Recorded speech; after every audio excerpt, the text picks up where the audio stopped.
શું નામ છે તમારું? કયું ગામ છે? અનેડા. બરોબર છે. શું નામ તમારું? શોભનાબેન.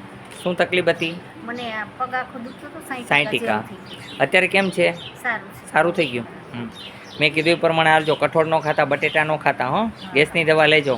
ગેસ ભરાણું છે, નર્વસનેસની અંદર સોજો છે, બીજું કાંઈ નથી. અત્યારે સારું થઈ ગયું તમને. તમને કેમ છે ભાઈ? જયંતિભાઈ, એડી દુખતી હતી. બરાબર, કમર દુખ. કેમ છે અત્યારે? રિલેક્સ એકદમ. તમને શું છે? હરસ મચા? મેં કીધું એ દવા લઈ લ્યો. હાલો, હો, રેડી થઈ જશો. બોલો જય હનુમાન. હા, કેવું લાગ્યું અહીંનું કામ? સારું લાગ્યું. અહીંયા હનુમાનજી ઈલાજ કરે છે બધાના. બસ એક જ ઈચ્છા છે, માનવ સેવા પ્રભુ સેવા. ટ્રીટમેન્ટ કર્યું એનો કોઈ ચાર્જ નથી. પછી દવા લેવી ન લેવી તમારી મરજીની વાત છે. સગવડ બધી કરી દીધી છે. અહીંયા આવવા માટે આટકોટથી ગરણી, ગરણીથી થોરખાનું રૂપા આદેશ આશ્રમ આવેલો છે. એનો સમય સવારે 9 થી 12, સાંજે 4 થી 6 છે.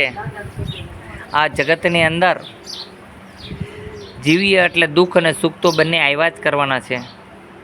પણ જેવા કર્મ કરીએ ભરવા માટે તત્પર રહેવાનું. બાળકોને શીખવાડું છું કે માતા પિતાની સેવા કરજો. જો માતા પિતાની સેવા કરશો તો તમને વાંધો નહીં આવે. ઘણા બધા દુઃખ માતા પિતા લઈ લે છે, કારણ કે ઘણા લોકોને પૂર્વજોને તકલીફ હોય તો એને કામ કષ્ટ પડતું હોય છે. કારણ કે આજે તમે સેવા કરશો તો તમારા બાળકો કાલે તમારી સેવા કરશે, પણ જો સેવા નહીં કરો તો તમારા બાળકો પણ તમારી સેવા નહીં કરે. સ્ત્રી માટે પણ એક વસ્તુ કહી દઉં, જે નારી પતિને ભગવાન માને છે કોઈ દી દુઃખી નથી થતી. સંતુ અંશુએ માત્ર પતિ ભક્તિ કરી ઓમ પતિયદિય પરમેશ્વરાય નમઃ, તો ભગવાને પણ એવો વિચાર કર્યો કે એના કુખે અમે બચ્ચા થઈને અવતારિત થાય.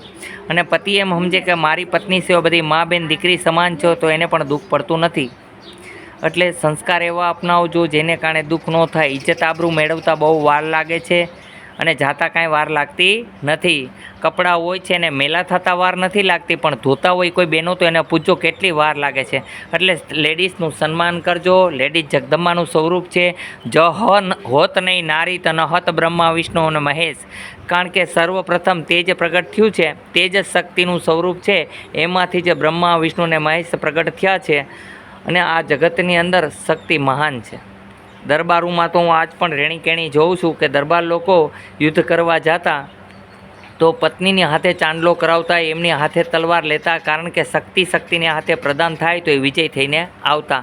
આજે ઘણા વરણની અંદર છોકરાઓ પણ માને ટોસડું વર્તન કરે છે, ત્યારે દરબાર જ્ઞાતિની અંદર એ જોવા મળે છે. સારા સંસ્કાર છે. માને પણ ટોચડું વર્તન નથી કરતા છોકરા, અને પતિ પણ એની પત્નીને આડે ટોચડું વર્તન નથી કરતો. એટલે બહુ સરસ મજાનું વર્તન છે. આ સારું વર્તન કહેવાય. દરબાર જ્ઞાતિનું અંદર જે વર્તન છે એવું વર્તન ખરેખર બધાએ લેવું જોઈએ. બોલો જય હનુમાન.